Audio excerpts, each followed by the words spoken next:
The Citizen Salary Review Commission is recommending double-digit pay raises for all of Buffalo's elected officials. But is it a handout or worth the expense of a city taxpayers? Channel 2's Dave McKinley has our top story for us tonight. Hey there, Dave. How you doing, Scott? Yeah, we asked some questions today. We asked these city lawmakers whether they'd vote to raise their own pay at today's Common Council meeting.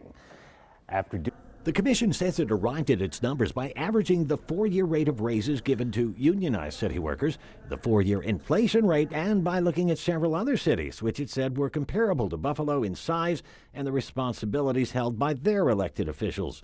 This chart from their report shows that Buffalo's mayor already makes more than the mayors of the 6 other comparable cities, including those of Pittsburgh and Cleveland, which are both larger cities. A 12% raise on top of that for Byron Brown would boost his salary by $20,000 to $178,000 a year.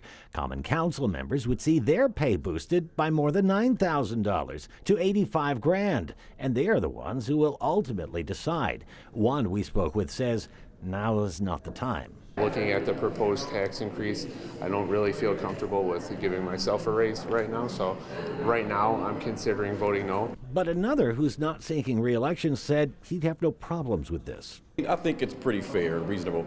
Is the timing ever right? No. Will people always object to salary increases for public servants?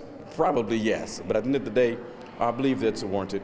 So you would vote yes on this? I would vote yes. I look forward to having the conversation and hear from the public, because they'll have a public hearing. We'll hear from them. Some of them may say, hey, you guys don't deserve a raise, and we'll have to take our cue from them.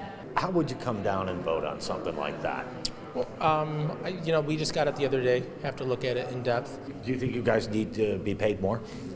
I think that when looking at the positions and what it's paid, one thing I think you always have to do, in particular, this is an election year and moving forward, make sure you're able to attract attractive candidates and people who want to run for office. It is a full-time job, including weekends.